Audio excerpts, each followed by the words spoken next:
3 days ago in Las Vegas, in the middle of a hotel ballroom, a robot stood up from the floor and walked across a stage. It waved at the audience. It turned its head with that eerie, owl-like motion Boston Dynamics is famous for.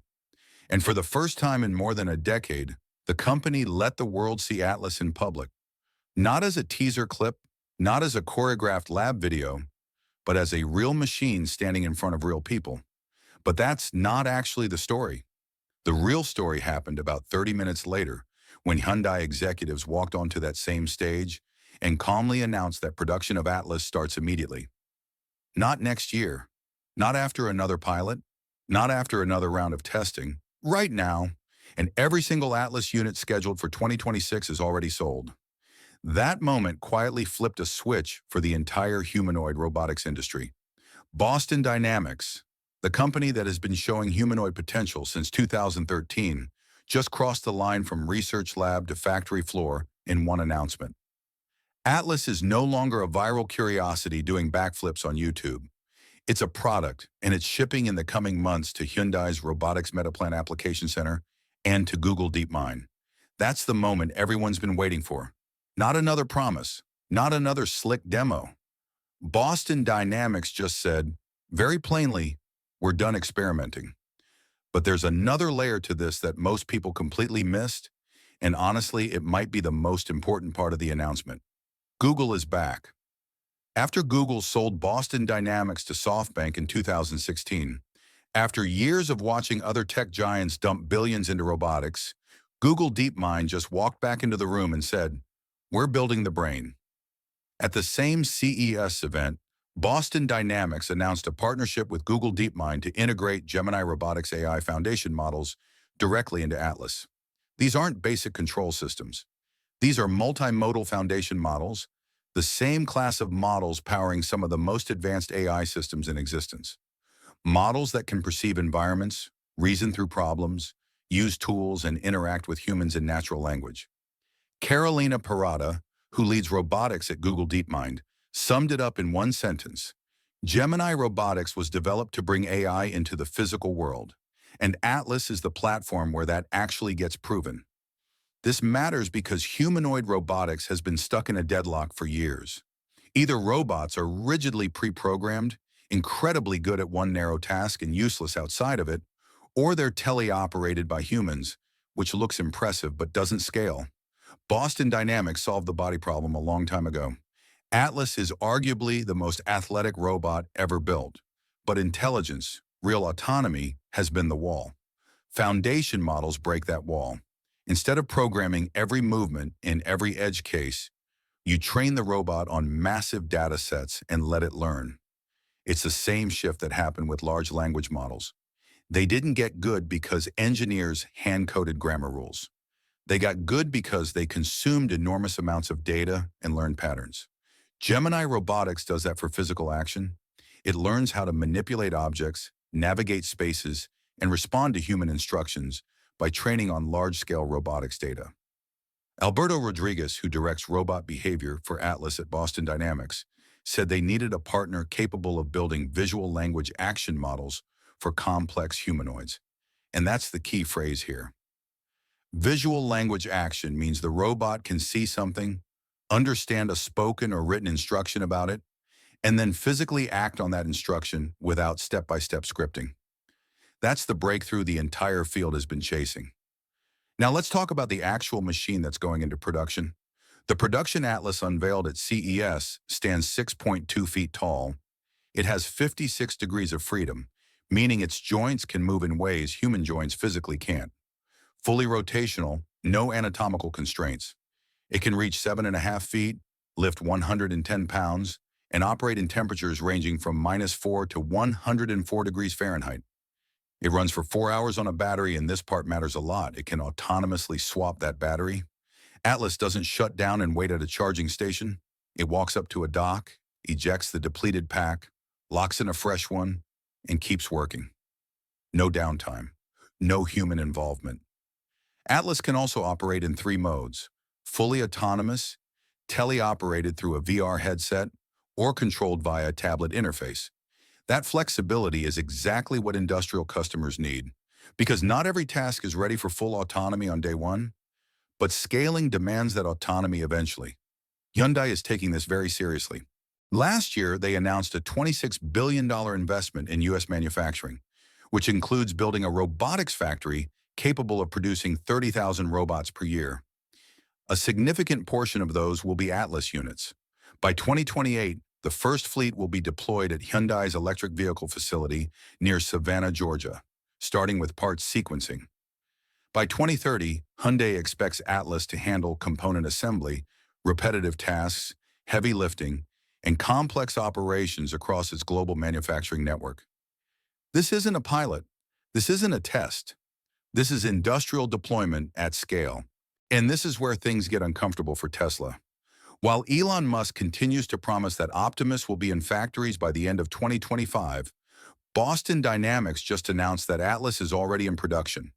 While Optimus demos still rely heavily on teleoperation and human assistance, Atlas is shipping to customers with defined deployment timelines. Boston Dynamics has been building robots for over 30 years. They know how to make machines that survive dust, vibration, temperature swings, and real industrial abuse. That experience matters when a robot is lifting 110 pounds around humans on a factory floor.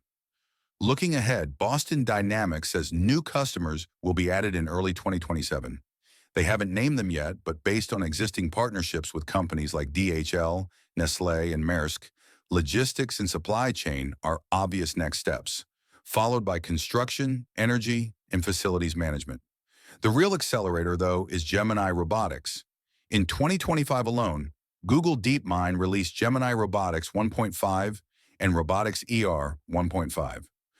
Robotics ER handles higher-level planning and can connect to tools like Google Search and calendar systems.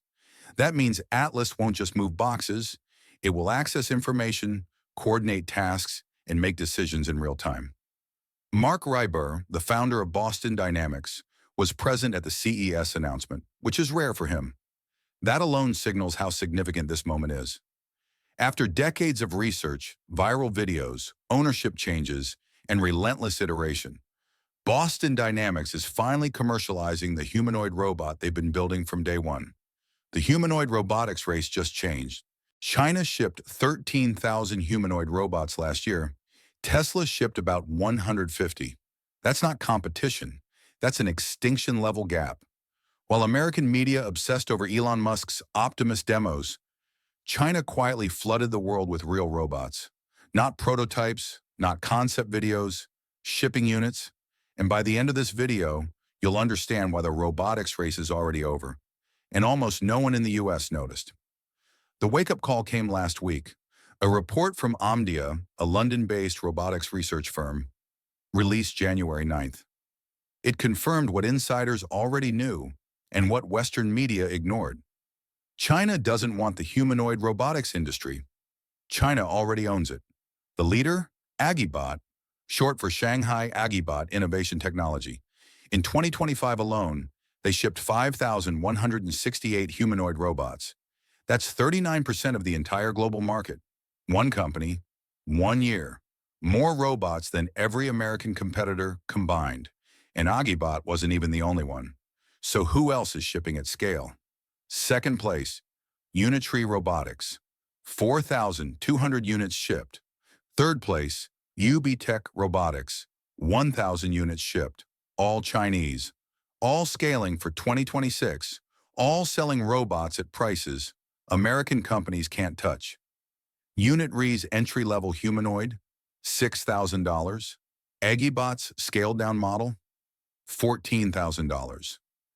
Tesla's Optimus, projected at $20,000 to $30,000. And that robot is still not in mass production. And it gets worse, because one Chinese robot costs less than an iPhone. October 2025, a startup called Novelty Robotics unveils a humanoid named Boomy, 94 centimeters tall, fully functional, walking humanoid. Price? 9,998 yuan. That's $1,380.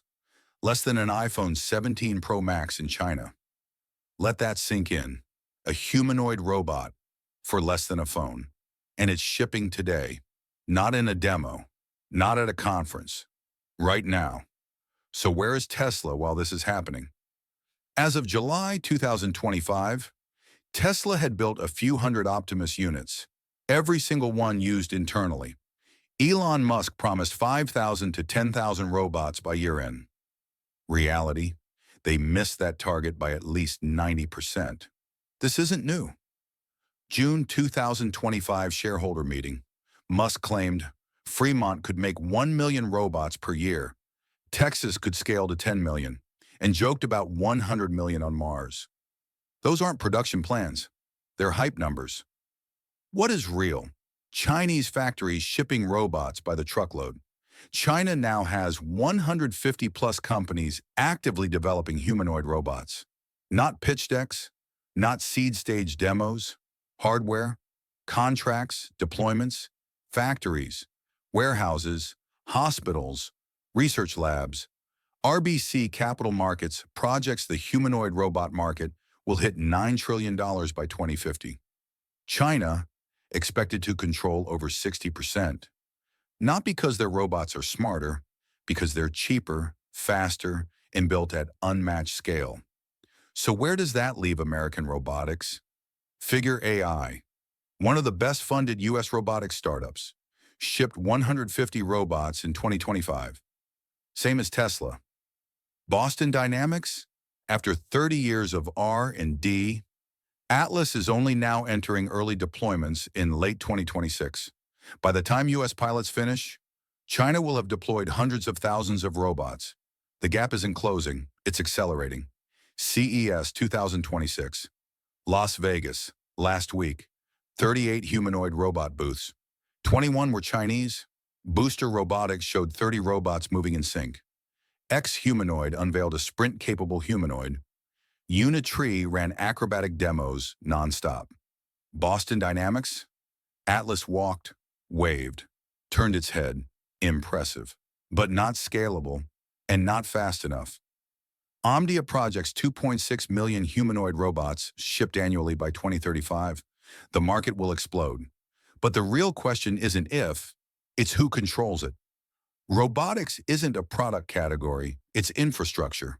Whoever builds the robots controls automation, logistics, healthcare, and defense. America designed the future. China is manufacturing it.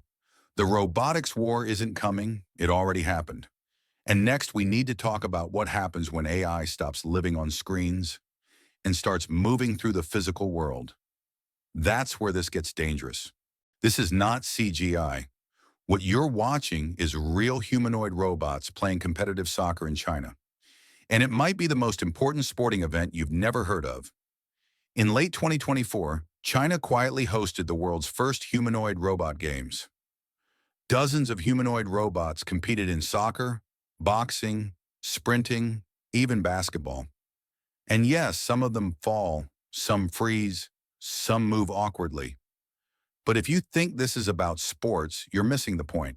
Because this isn't entertainment, it's infrastructure. What China is actually building here is a pipeline to dominate the most important technology of the 21st century. So why sports? Why spend millions teaching robots to kick a ball instead of stacking boxes in a warehouse? The answer goes back to RoboCup, a robotics challenge launched in 1997 with an audacious goal. By 2050, a team of humanoid robots would defeat the Human World Cup champions. At the time, it sounded ridiculous. Early robots could barely walk, but the insight was brilliant.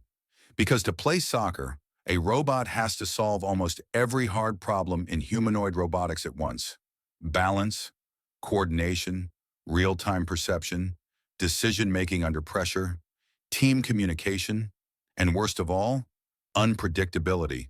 A soccer field is chaos, and chaos is what breaks robots. That's why it's the perfect test. If a robot can handle sports, it can handle warehouses, hospitals, construction sites, elder care, disaster zones. Sports aren't the goal. They're the stress test. And this is where China's strategy becomes impossible to ignore. The United States is building a few elite humanoid robots. Boston Dynamics Atlas, Tesla's Optimus, Figure's factory-tested systems. They're impressive, they're expensive, and they're developed mostly behind closed doors. China is doing the opposite. China has more than 150 companies working on humanoid robots, more than the rest of the world combined. Instead of secrecy, they run public competitions. Instead of one perfect robot, they build hundreds of imperfect ones. Instead of slow iteration, they iterate in the open. Failures are visible, data is shared, progress compounds. It's the exact same strategy China used to dominate drones, electric vehicles, and solar panels. And it works, because this isn't about soccer. The humanoid robot market is projected to exceed $150 billion by 2030. And that's just the beginning. If someone cracks affordable, general-purpose humanoid robots, we're talking about a multi-trillion-dollar industry. Manufacturing already has labor shortages. Elder care has labor shortages. Dangerous jobs have labor shortages. Whoever solves this doesn't just sell robots. They reshape global labor itself. And China is treating this like a national priority. Government funding, university pipelines, industry coordination. While U.S. companies compete against each other, China's ecosystem is effectively collaborating. That difference matters. So who's actually winning? In raw capability, the U.S. probably still has the edge. Boston Dynamics' Electric Atlas moves in ways that barely look mechanical. Tesla's Optimus is improving rapidly. Figure already has robots working inside real factories. But capability isn't the whole game. China is winning on scale, speed, and iteration. They're willing to deploy early, fail publicly, and improve relentlessly. That's how long games are won. Most experts agree that widespread humanoid robots arrive between 2030 and 2035. But the warning signs will appear much sooner. Watch the competitions, watch factory pilots, watch prices. The first company to push below $50,000 per robot changes everything. Because once robots become cheaper than long-term human labor, the economics flip. Robot sports might look silly today, but so did the first cars. So did the first airplanes. This isn't about games. It's about who controls physical AI. And that race is already underway.